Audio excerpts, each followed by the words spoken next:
Assalamualaikum warahmatullahi wabarakatuh. Halo semuanya, semoga selalu dalam keadaan sehat dan tetap semangat ya.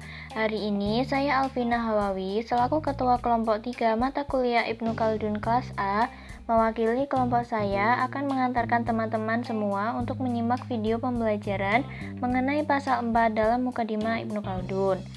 Pasal 4 dalam Mukadimah Ibnu Khaldun ini memiliki fokus pembahasan mengenai negeri-negeri, kota-kota, dan pembangunan lainnya, serta peristiwa yang berkaitan dengannya.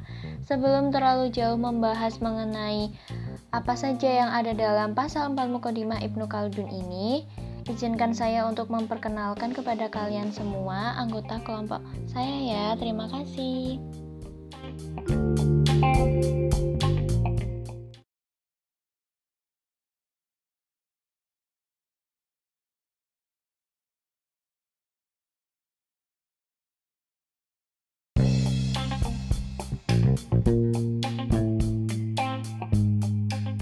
Kelompok 3 terdiri dari 7 anggota. Yang pertama, ada saya Alvina Hawawi dengan NIM 1810702001, Lutfiani dengan NIM 1810702002, Rizky Hairunisa dengan NIM 1810702003, Nunung Ayu Lestari dengan NIM 1810702004, Rika Nuril Latifah dengan NIM 1810702008, Farantesya Putri Utami dengan NIM 1810700212, dan yang terakhir Patra Hidayatullah dengan NIM 1810700227.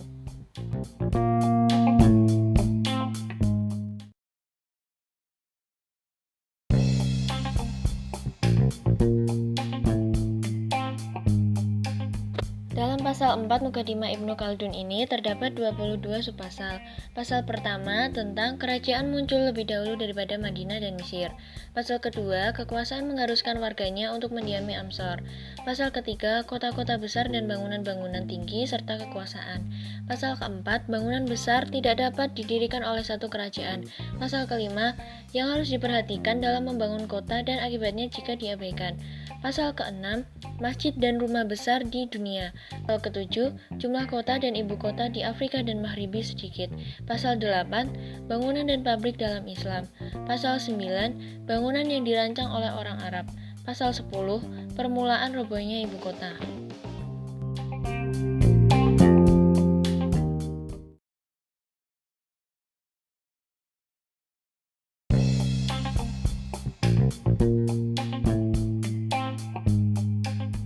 Pasal 11 tentang persaingan Amsor dan Madinah dalam kemakmuran warga dan belanja pasar-pasarnya tidak lain adalah persaingan pembangunan banyak maupun sedikit. Pasal 12 harga-harga di kota. Pasal 13 daerah provinsi beragam dari segi kemakmuran dan kesejahteraan seperti ibu kota. Pasal 14 aktor berbeda-beda dalam hal kemakmuran dan kemiskinan sebagaimana Amsor. Pasal 15 besarnya akor dan diak di kota, manfaat dan hasilnya. Pasal 16 warga Amsor yang kaya membutuhkan pengaruh dan perlindungan diri. Pasal 17 peradaban di Amsor mengacu kepada kerajaan dan dapat mengakar karena kesinambungan dan mengakarnya kerajaan.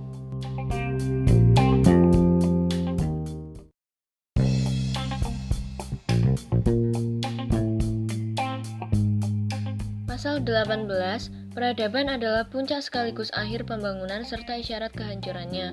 Pasal 19, ibu kota yang menjadi singgasana kerajaan akan roboh bersama robohnya kerajaan. Pasal 20, kekhususan sebagian ibu kota pada produk tertentu saja. Pasal 21, keberadaan wasobiah di ibu kota dan kemenangan satu pihak atas yang lain. Pasal 22, bahasa-bahasa warga ibu kota.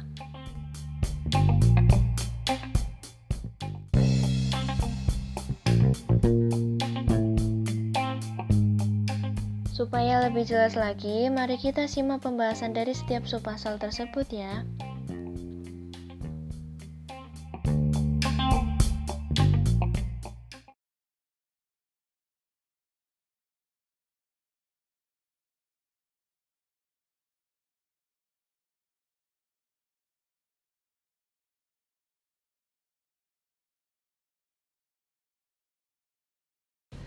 Pasal pertama, kerajaan muncul lebih dahulu daripada kota dan ibu kota. Penjelasannya, Pembangunan fisik dan pembuatan tembok kawasan pemukiman semata-mata adalah bagian dari kemewahan dan kemakmuran.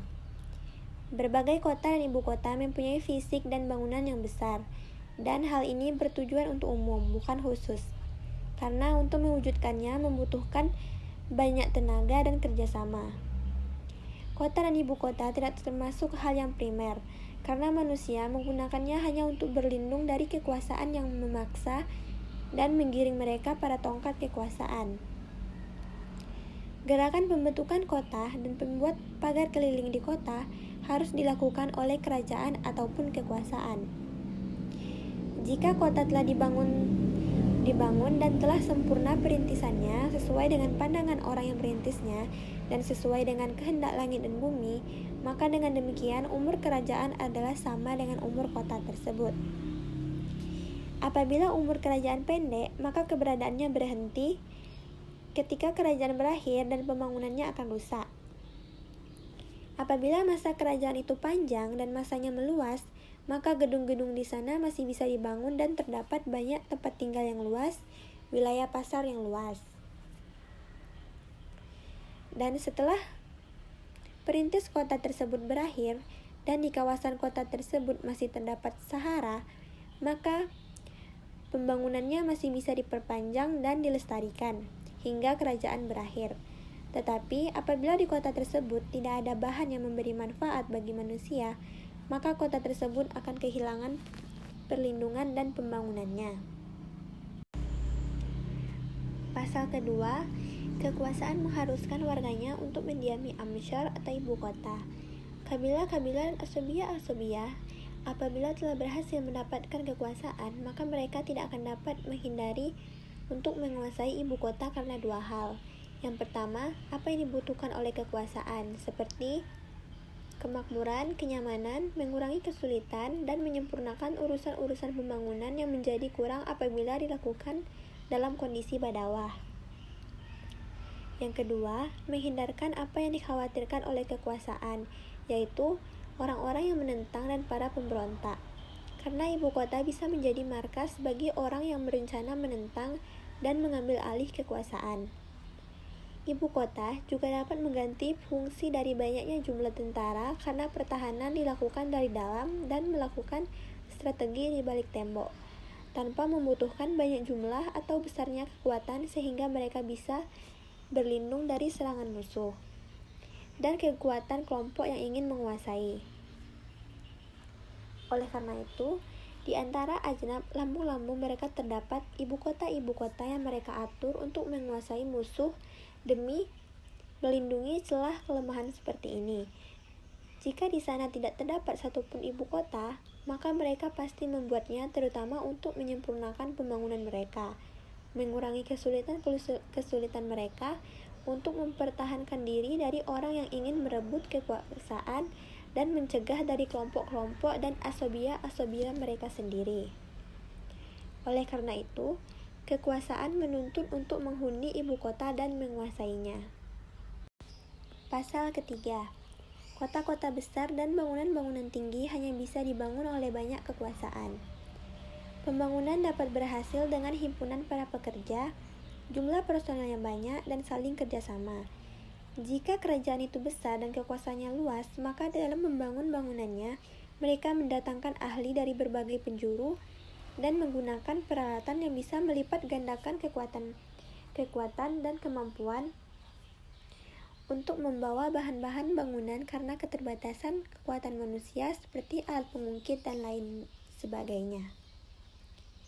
Ketika melihat bekas-bekas peninggalan orang-orang terdahulu dan karya-karya besar mereka seperti rumah besar Kisra, piramida Mesir, taman gantung dan syar-syal di Maghrib, banyak orang yang menduga semua itu semata-mata dilakukan oleh kemampuan mereka, baik secara sendiri-sendiri maupun secara sama-sama. Sehingga keberadaan al-hindam dan alat pengungkit seperti alat-alat yang dapat digunakan dalam teknik arsitektur terlupakan. Oleh orang awam, peninggalan orang dahulu tersebut diberi nama Adiyah, peninggalan kaum Ad, karena mereka melihat kaum Ad mempunyai postur tubuh yang besar dan kekuatan yang besar. Dan masih banyak lagi peninggalan yang bisa kita lihat seperti bangunan-bangunan Ubadiyun dari kaum Syiah di Afrika, Sanhajiyun yang berada di rumah pertapaan Bani Hammad, dan Agalibah di Masjid Jami' Kairouan, bangunan Muwahhidun di Ribat Fat, dan Ribat Sultan Abu Said untuk masa ke-40 tahun di Mansurah. Dan kita juga bisa melihat rumah-rumah kaum Samud yang terdapat dalam batuan yang dilobangi sampai saat ini.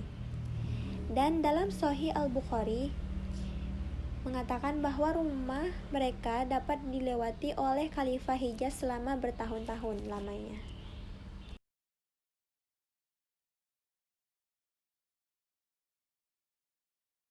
Saya akan menjelaskan yang bab keempat, pasal bangunan sangat besar tidak dapat didirikan sendiri oleh satu kerajaan.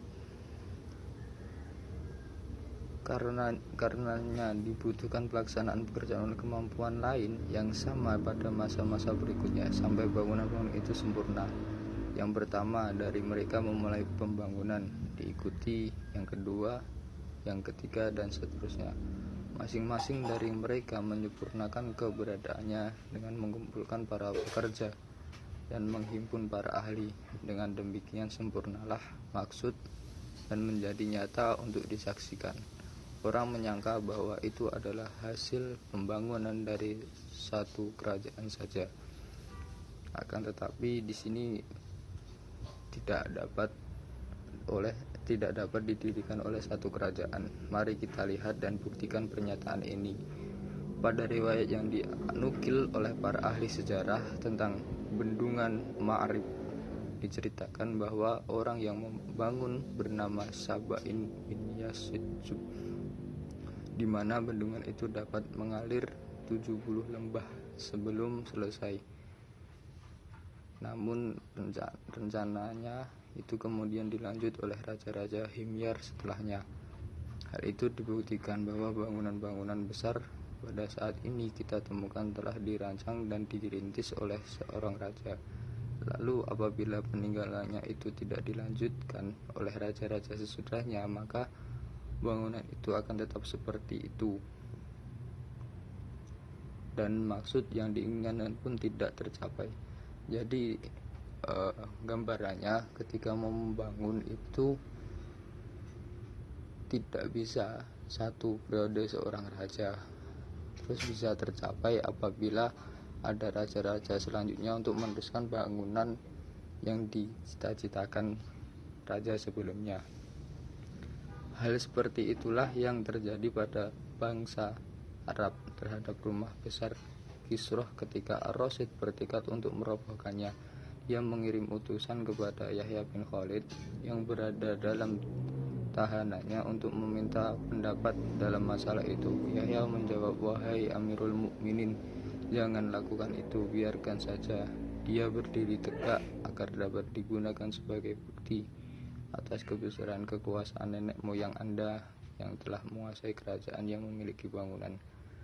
Namun Ar-Rasyid justru mencurigai nasihat itu. Dia mengatakan simpati terhadap orang non-Arab telah menjangkitinya.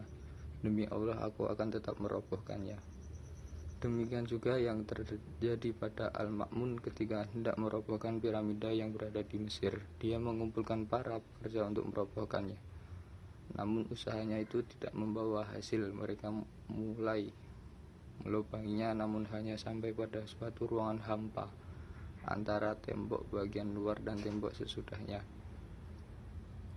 Demikian juga taman gantung. Sampai masa ini warga kota Tunis perlu memiliki bantu untuk membangun mereka, dan para pekerja menilai bagus batu-batu taman itu.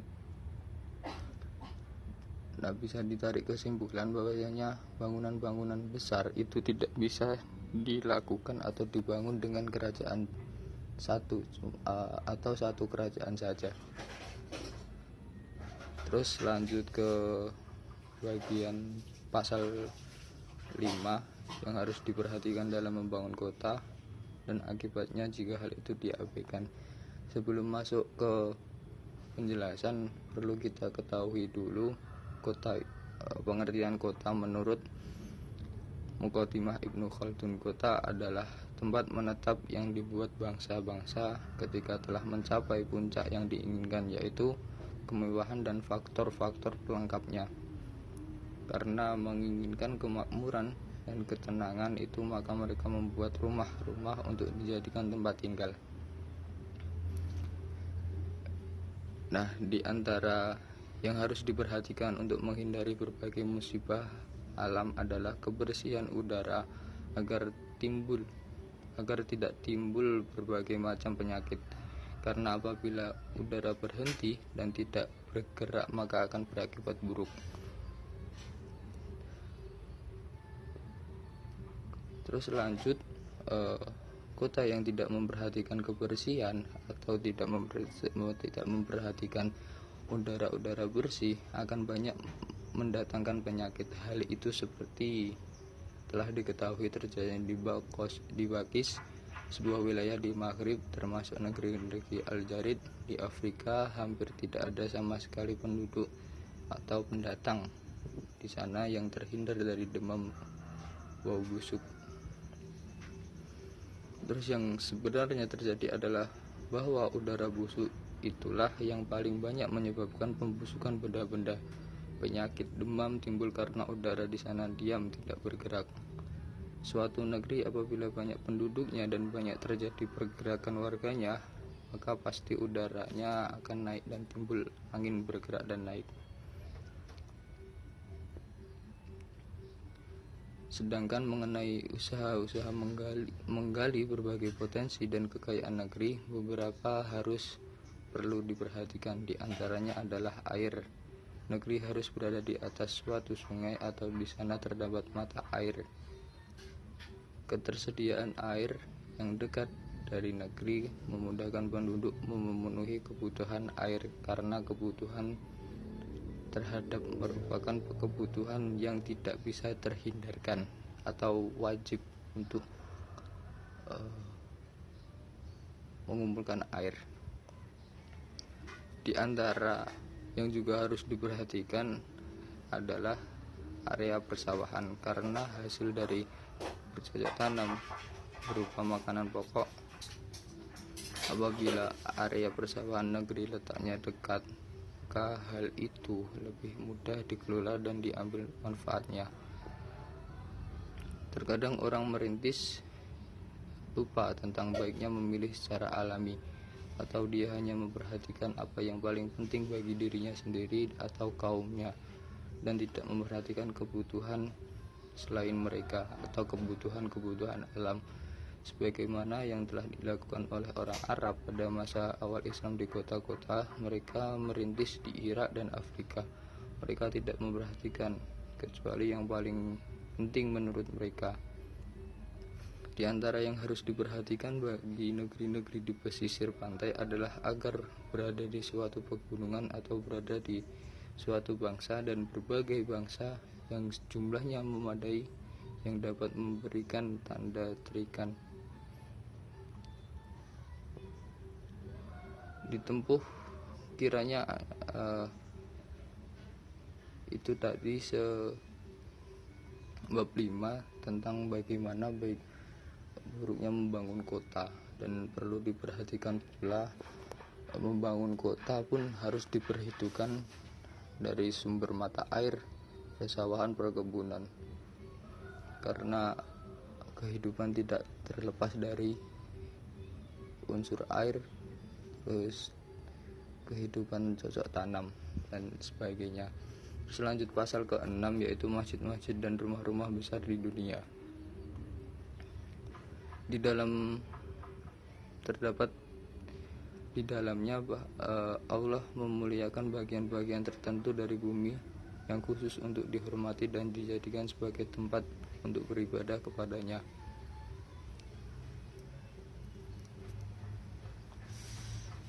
Di dalam pahala berlipat-lipat ganda berkembang. Ia dikabarkan hal itu kepada kita melalui para rasul nabinya, karena kasih sayang kepada hamba-hambanya dan demi untuk memudahkan menuju jalan kebahagiaan mereka. Terdapat tiga masjid yang merupakan tempat paling mulia di muka bumi sesuai hadis Sahih Al-Bukhari dan Sahih Muslim, yaitu Masjid Makkah, Al-Mukarramah, Madinah, dan Baitul Muqaddas. Pertama, Masjid Baitul Muharram di Makkah adalah rumah Nabi Ibrahim alaihissalam yang diperintah oleh Allah untuk membangun dan mengumumkan kepada manusia agar mereka berhaji di sana. Terus yang kedua yaitu Baitul Muqaddas, dibangun oleh Nabi Daud dan Sulaiman alaihissalam. Oleh Allah memerintahkan keduanya untuk membangun masjid yang menegakkan bangunan. Banyak dari para nabi keturunan Ishak yang dimakamkan di sekitar Baitul Muqaddas. Terus Madinah yang ketiga yaitu Madinah adalah tempat hijrah Nabi Muhammad. Allah memerintahkannya untuk berhijrah dan menegakkan agama Islam di Madinah. Di Madinah beliau mendirikan masjid. Makam beliau juga berada di Madinah. Terus ketiga, masjid ini menjadi penentram dan tumpuan hati umat Islam. Asal mula balik ke masjid pertama yaitu Makkah. Asal mula Makkah konon adalah bahwa Nabi Adam membangunnya searah dengan Baitul Ma'mur.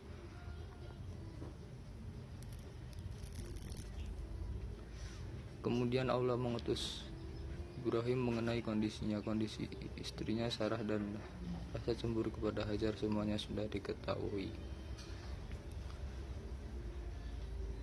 Jadi Masjid Makkah ini berawal mula dari Nabi Adam dan lanjut kepada nabi-nabi seterusnya sampai Nabi Ibrahim, kemudian Nabi Muhammad juga.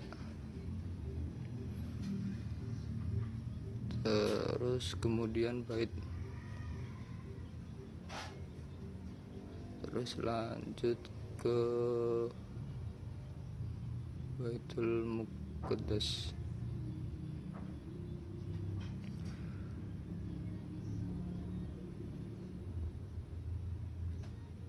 Dalam Sahih Bukhari sanadnya terhubung kepada Abu Wali yang mengatakan, aku duduk menemui Abu Syaibah bin Utsman, dia mengatakan Umar bin Khattab duduk kepadaku lalu mengatakan, aku berencana untuk tidak di sana berwarna kuning.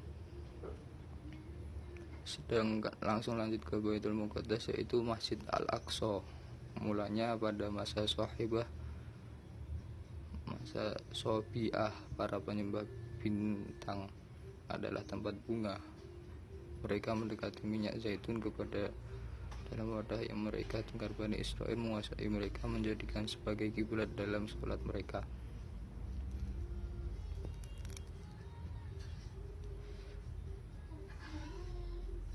Mereka memasang kubah itu di antara kemah-kemah mereka di Tih dan sholat menghadap kepadanya, berkorban di tempat penyembelihan di depan, menyampaikan wahyu di sana. Ketika Yusuf meninggal, mereka memindahkan di negeri Silu dekat dari Kalkal, mengelilingi dengan tembok kubah itu.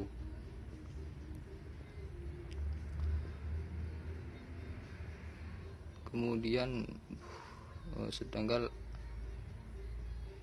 Sulaiman membangun 4 tahun sejak pemerintahan atau 500 tahun sejak wafatnya Nabi Musa, yang membuat tiang-tiang dari kuningan dan menjadikan dengannya istana dari kaca.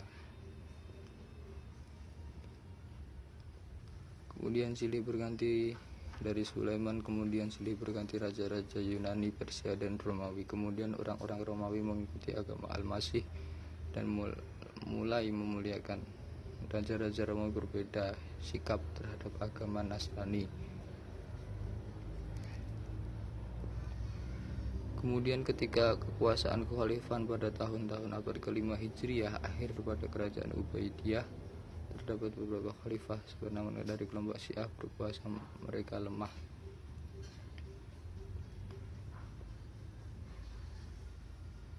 Sedangkan Madinah yang disebut Yasrib adalah merupakan kota yang dibangun oleh Yasrib bin Wahlai dari Amaliko. Bani Israel merebut dari tangan mereka ketika mereka menguasai tanah Hijaz.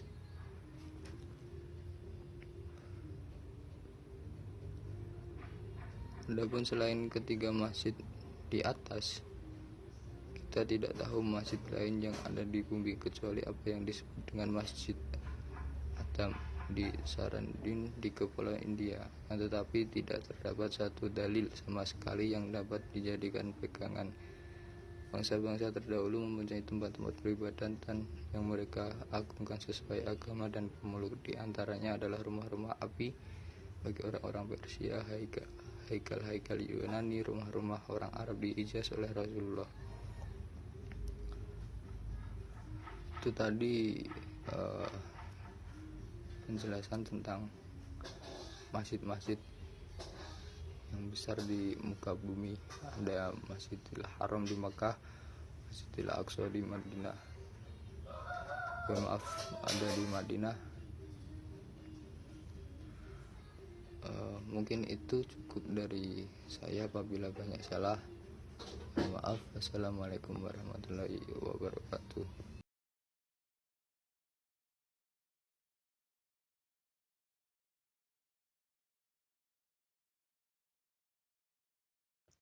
Pasal 7. Jumlah kota dan ibu kota di Afrika dan Maghrib hanya sedikit.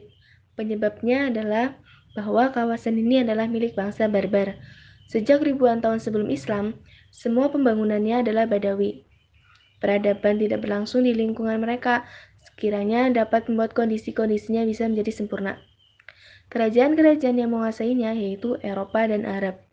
Tidak berlangsung lama masa kekuasaan mereka di sana, sekiranya peradabannya dapat terserap. Maka tradisi Badawa dan hal ihwalnya tidak hilang dan tetap melekat pada mereka. Bangunan-bangunan mereka tidak banyak, keterampilan dan kerajinan juga jauh dari bangsa barbar, karena mereka lebih mengakar dalam Badui, sedangkan keterampilan adalah bagian dari ciri-ciri peradaban. Bangunan-bangunan hanya bisa sempurna dengannya, dan harus ada upaya untuk mendalaminya.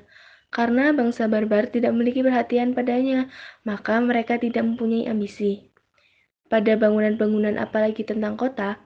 Mereka adalah warga aswabiyah dan nasab-nasab, di mana masyarakat mereka tidak lepas dari itu.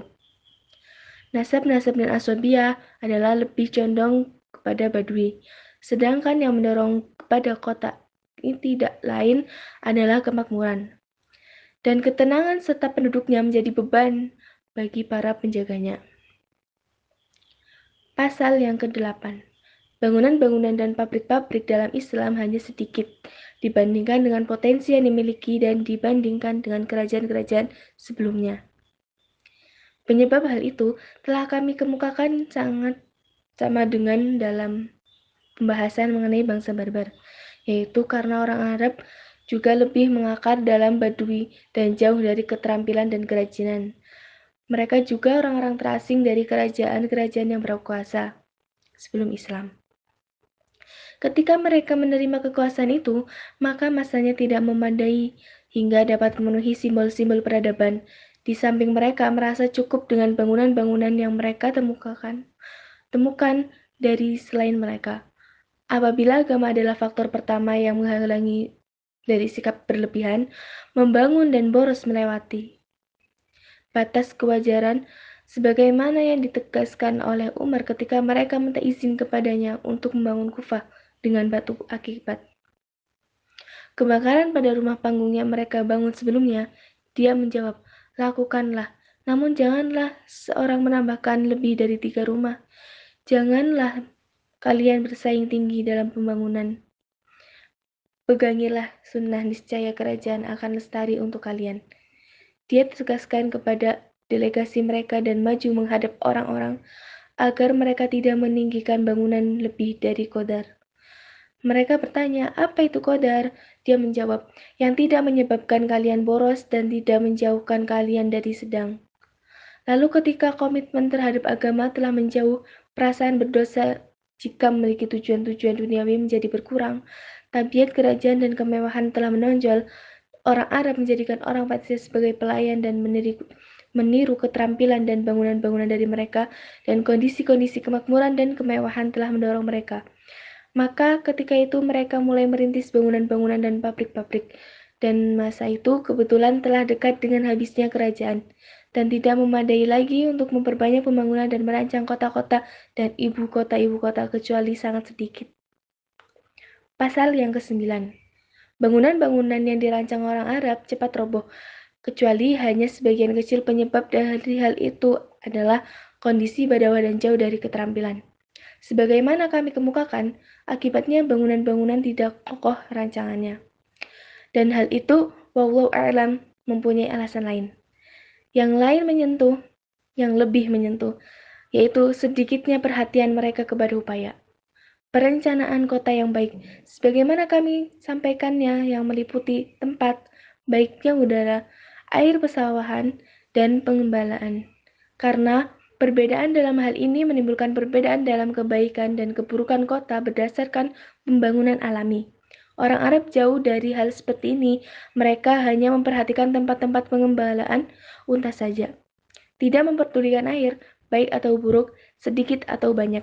Dan mereka tidak mempertimbangkan baiknya persawahannya, tumbuh-tumbuhan, dan udara, karena mereka sering berpindah-pindah tempat dan mengangkut biji-bijian dari negeri yang jauh. Sedangkan soal angin, padang pasir sudah cukup membuatnya silih berganti bertiup, datang dan pergi menjamin mereka akan kebaikannya. Karena angin hanya menjadi buruk apabila diam tidak bergerak dan karena banyaknya kotoran.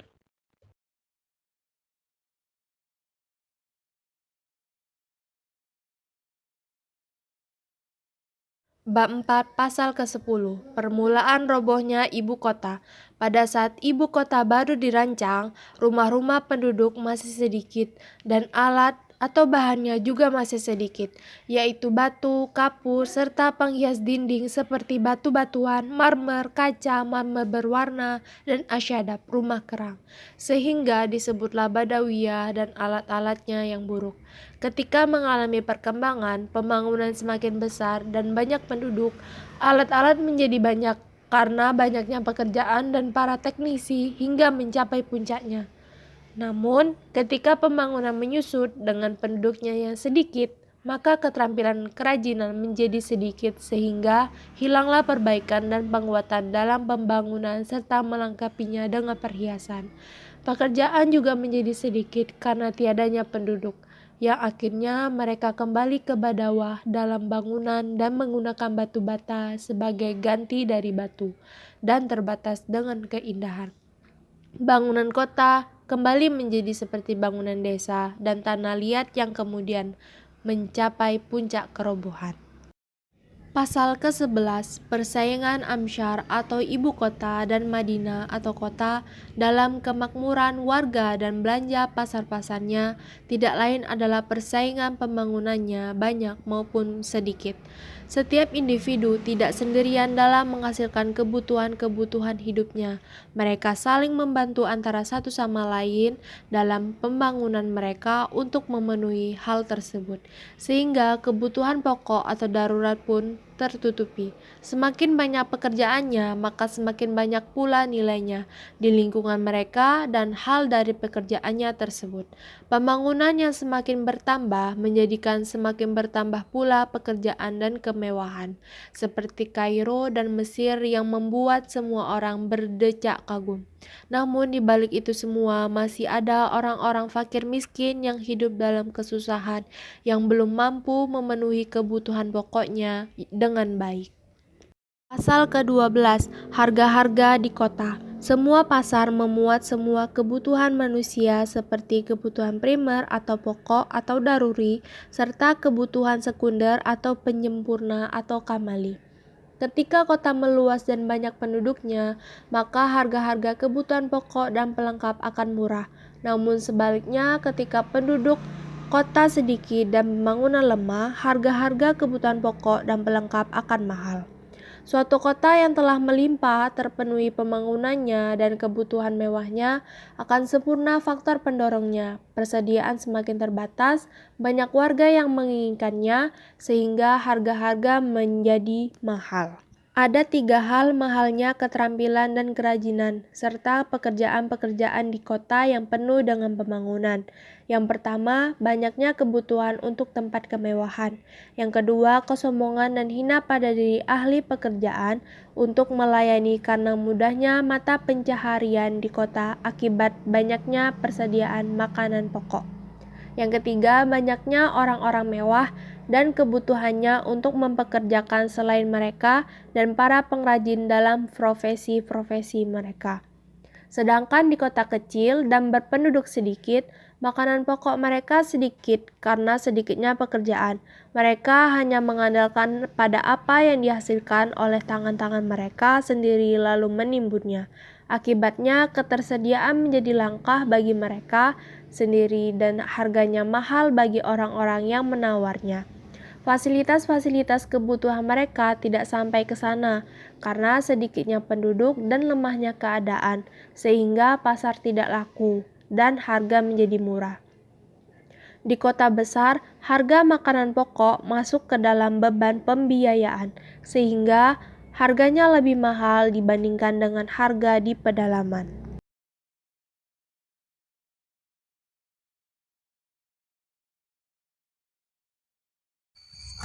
Oke, selanjutnya pasal atau subbab ke-13. Daerah provinsi beragam dari segi kemakmuran dan kesejahteraan seperti ibu kota. Kota yang banyak pembangunannya akan banyak pula kemewahannya. Kebutuhan penduduknya akan semakin banyak sesuai dengan pembangunannya, dan menjadi besar pula pengeluarannya. Sebagai contoh, orang Badui pemasukannya tidak banyak, menyebabkan orang Badui sulit untuk bisa tinggal di kota besar karena mahalnya fasilitas-fasilitas dan kebutuhan yang diperlukan. Sedangkan Badu yang tinggal di daerah pedalaman dapat memenuhi kebutuhannya hanya dengan sedikit pengeluaran, karena sedikitnya tradisi kemewahan dan biaya lainnya dalam kehidupan. Setiap orang Badu yang ingin tinggal dan menetap di kota pasti akan terlihat tidak kerasan dan akan tercemooh, kecuali dapat menghasilkan harta melebihi kebutuhan dan berjalan kepada puncak kemakmuran dan kemewahan yang alami bagi warga pembangunan. Pasal atau subbab ke-14. Aktar. Daerah-daerah distrik berbeda-beda dalam hal kemakmuran dan kemiskinan sebagaimana Amsar, ibu kota. Aktar merupakan daerah yang telah sempurna pembangunannya. Warganya banyak tersebar dalam berbagai banyak penjuru.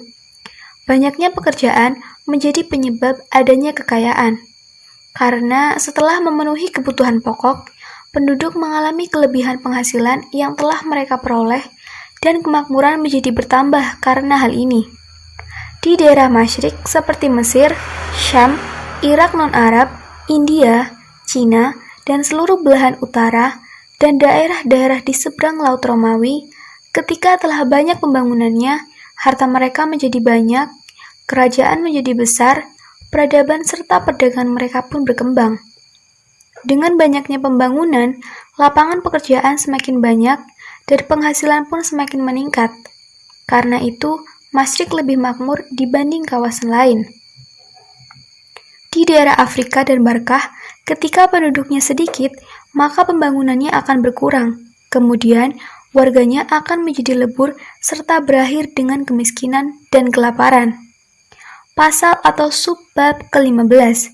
Besarnya akar, areal perkebunan, dan dia areal persawahan di kota, manfaat dan hasilnya. Besarnya areal perkebunan dan persawahan di kota tidak terjadi dalam sekejap dan tidak terjadi dalam satu kurun masa, tetapi secara bertahap. Ada kalanya perkebunan atau persawahan didapatkan dengan mewarisi dari orang tua atau kerabat, atau dengan beralihnya pasar-pasar. Sebab areal perkebunan pada masa akhir dan awal dari kerajaan lain, ketika hancurnya para penjaga keamanan dan robohnya tembok serta kecenderungan kota kepada kerobohan, menjadi sedikit keinginan untuk memiliki areal perkebunan. Karena itu, nilai-nilainya menjadi murah dan dapat dimiliki dengan sedikit uang dan dapat beralih menjadi warisan bagi orang lain. Dengan kembalinya kondisi-kondisi yang baik dan teratur, menimbulkan keinginan memiliki areal perkebunan dan persawahan. Kemudian, harganya pun menjadi tinggi. Perkebunan dan persawahan pada umumnya hanya untuk menambal kebutuhan dan keharusan mendapatkan mata pencaharian. Mewariskan areal perkebunan atau persawahan bermaksud karena adanya kekhawatiran pada orang yang ditinggalkan, yaitu keturunan yang lemah, agar dapat menjadi tempat bergantung selagi masih belum mampu berusaha. Terkadang, di antara keturunan terdapat orang yang tidak mampu berusaha karena memiliki kelemahan atau keterbatasan fisik, sehingga areal perkebunan tersebut dapat menjadi penopang bagi kehidupannya.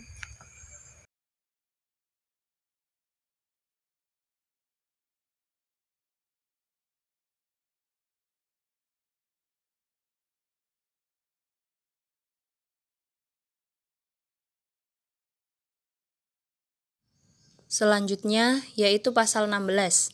Pasal 16 adalah warga Amsor atau ibu kota yang kaya membutuhkan pengaruh dan perlindungan diri.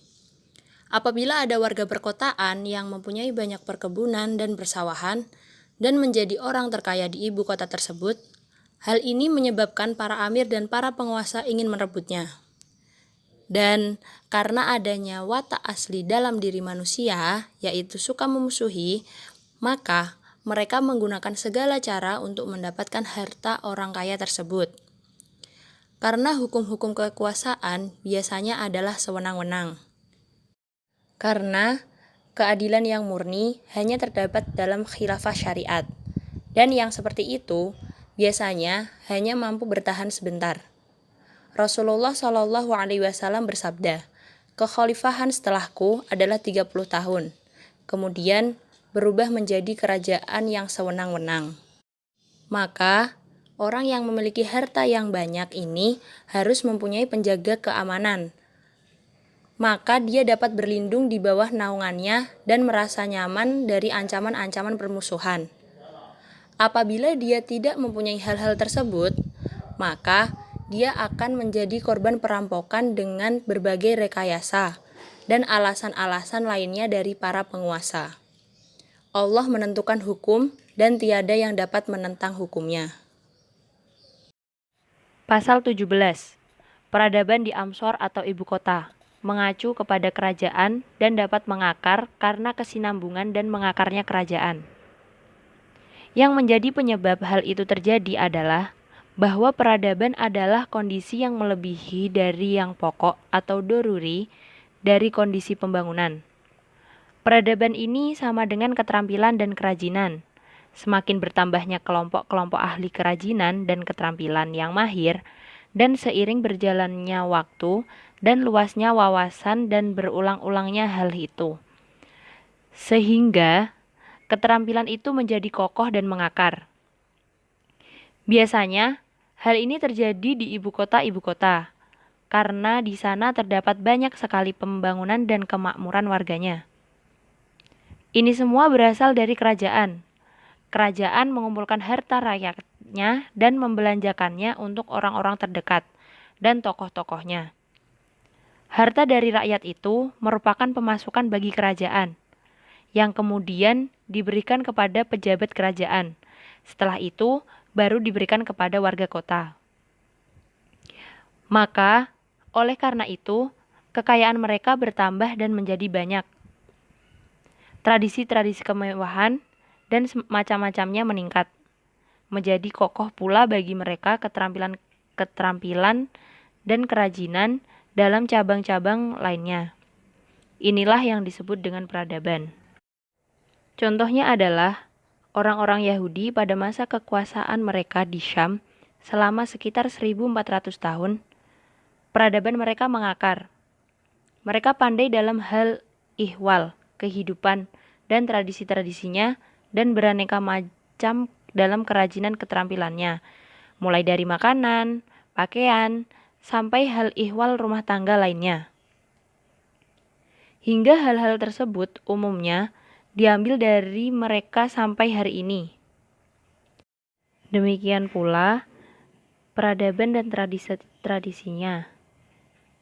yang ada di Syam diambil juga dari mereka dan dari kerajaan Romawi setelah 600 tahun mengakar kuat, dan mereka berada dalam puncak peradaban.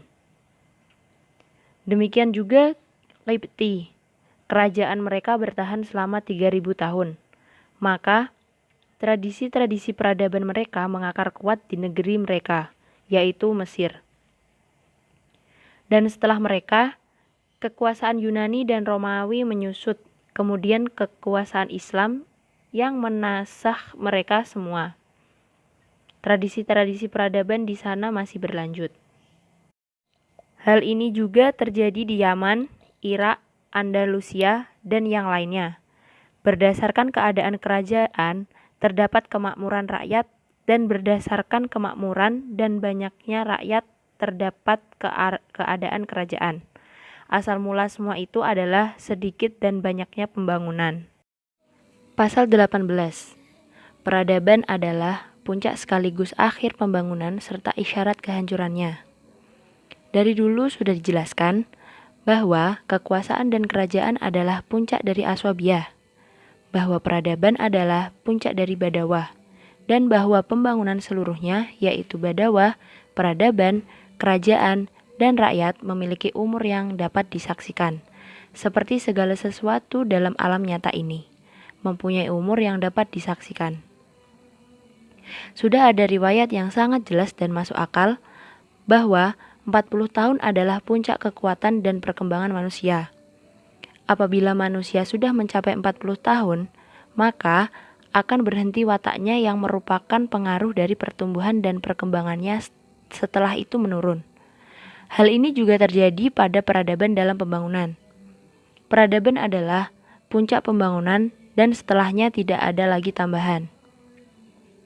Hal itu adalah bahwa kemewahan dan kenikmatan apabila keduanya telah terwujud bagi warga pembangunan, maka secara alamiah mereka akan terdorong kepada perilaku-perilaku berperadaban dan berakhlak dengan tradisi-tradisinya. Peradaban berisi dengan aneka macam kemewahan, kerajinan, dan keterampilan untuk memperindah pakaian, bangunan, alas atau wadah-wadah dan sarana perabotan rumah tangga yang lain, dan hal-hal yang lain. Terdapat banyak kerajinan dan keterampilan yang badawah sama sekali tidak membutuhkan dan tidak memperindahnya.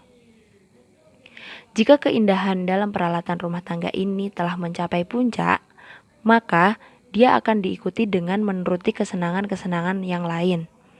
Lalu, keinginan akan beraneka macam terhadap tradisi-tradisi itu dengan warna-warni yang banyak, yang bersamanya tidak dapat lurus agamanya dan tidak pula dunianya. Tentang agamanya, karena telah kokohnya bentuk tradisi-tradisi yang sulit dilepaskan.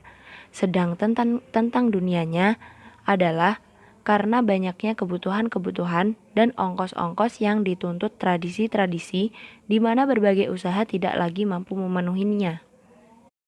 Penjelasannya adalah bahwa apabila kota membuat berbagai macam dalam peradaban, maka belanja-belanja warganya menjadi besar. Dan peradaban berbeda-beda sesuai dengan tingkat pembangunan. Ketika pembangunan lebih banyak, maka peradaban lebih sempurna. Kota yang banyak pembangunannya menjadi khusus dengan kemahalan pasar-pasarnya dan harga-harga kebutuhannya. Kemudian, pajak-pajak semakin menambah mahalnya karena peradaban hanya terdapat ketika puncak kebesarannya, yaitu masa menerapkan pajak-pajak kerajaan karena banyaknya pengeluaran pada saat itu. Pajak yang bertambah mahal ini berdampak pada menaiknya harga barang di pasaran. Akibatnya, warga peradaban saat berbelanja yang awalnya sedang menjadi boros. Hal itu tidak dapat dihindari karena pengaruh tradisi dan sikap menuruti keinginan yang ada pada diri mereka. Hasil usaha warga-warga tersebut habis untuk berbelanja dan mereka bergiliran menunggu kondisi kelaparan serta kemiskinan yang merajalela. Hanya sedikit orang yang sanggup menawar barang dagangan, pasar sepi dan rusaklah kondisi kota tersebut. Yang menyebabkan itu semua adalah berlebihnya peradaban dan kemewahan. Kerusakan peradaban adalah tenggelam dalam kesenangan dan lepas kendali di dalamnya karena banyaknya kemewahan. Maka muncul beraneka macam kesenangan-kesenangan perut, yaitu makanan, kelezatan-kelezatan minuman, dan yang enak-enak darinya. Hal-hal beraneka macam itu akan diikuti dengan kesenangan-kesenangan alat kelamin dengan berbagai hubungan badari, yaitu perzinaan maupun liwat atau sodomi, yang dapat mengakibatkan kehancuran jenis manusia. Ada kalanya akibat percampurnya nasab sebagaimana dalam perzinaan. Dalam perzinaan, masing-masing orang tidak mengetahui anak kandungnya sendiri, karena dia tidak mungkin dapat mengetahuinya, sebab ketika telah berada dalam rahim, sperma saling bercampur. Akibat sosialnya kemudian adalah tidak adanya rasa kasih sayang naluriah terhadap anak dan tanggung jawab pemeliharaannya. Mereka akhirnya binasa. Hal itu menyebabkan terhentinya jenis manusia. Puncak pembangunan adalah peradaban dan kemewahan. Akhirnya jelas bahwa peradaban adalah saat berhentinya umur dunia dari pembangunan dan kerajaan-kerajaan.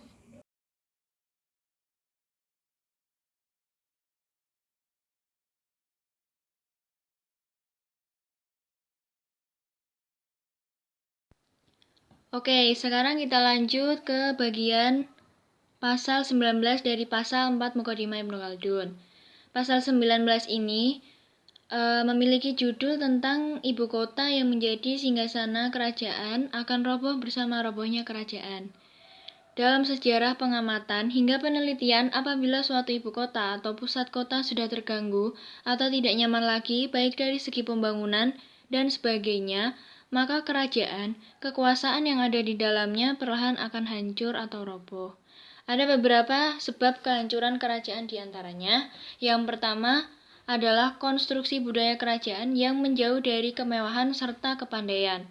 Hal tersebut membuat kurangnya pemasukan materi dan kemampuan secara komprehensif suatu kota atau daerah sehingga perlahan dapat menyebabkan kehancuran. Yang kedua, kekuasaan sangat dekat dengan permusuhan. Permusuhan dekat juga dengan peperangan. Itu menandakan saling ada kebencian dalam dua kekuasaan atau kerajaan. Kebencian perlahan menghilang.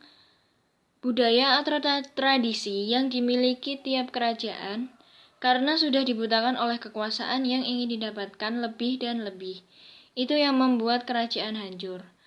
Yang ketiga, perpindahan kerajaan atau adanya cabang kerajaan dalam tempat atau di daerah lain juga sangat berpengaruh dalam kestabilan kerajaan pertama.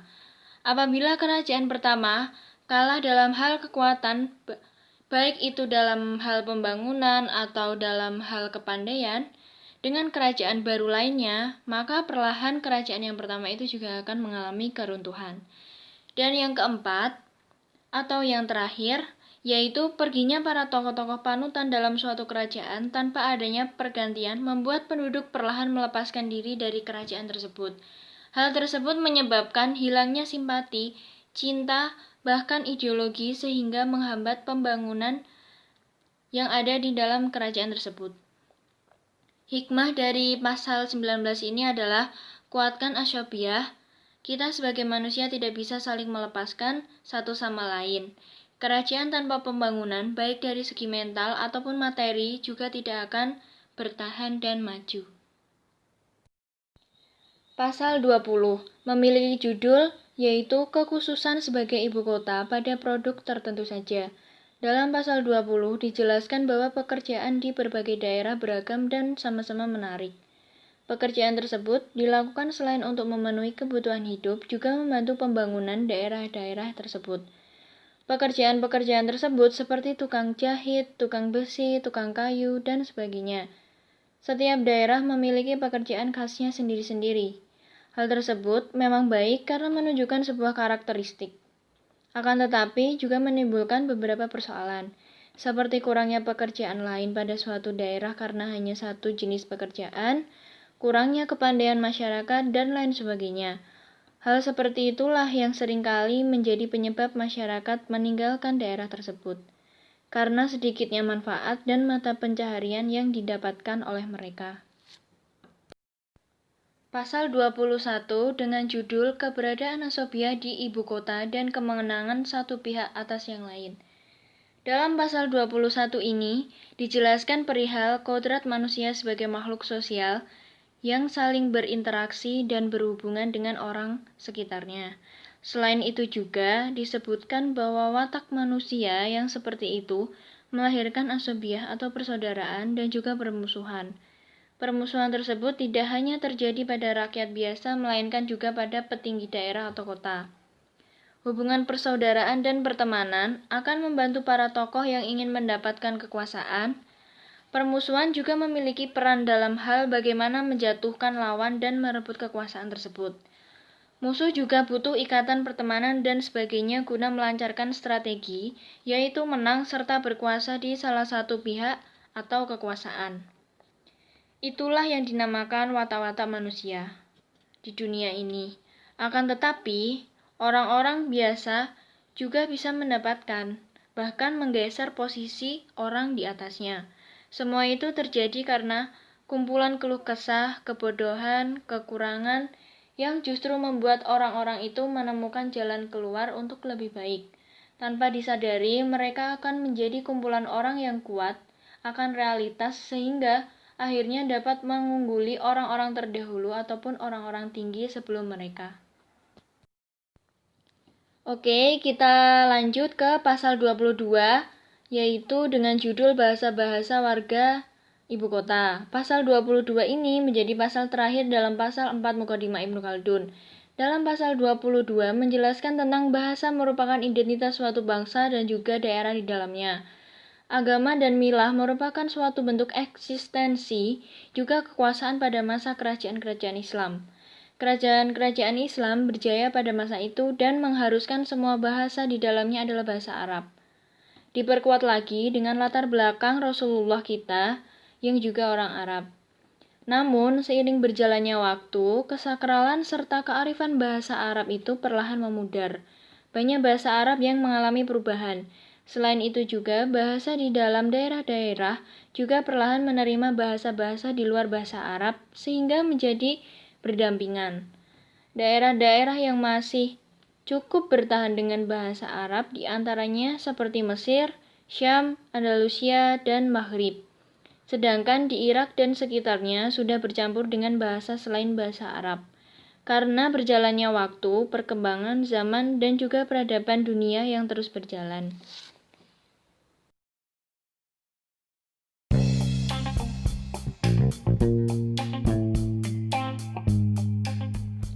Demikian pembahasan pasal 4 dalam Muqaddimah Ibnu Khaldun. Kurang lebihnya mohon dimaafkan. Terima kasih semuanya. Wassalamualaikum warahmatullahi wabarakatuh.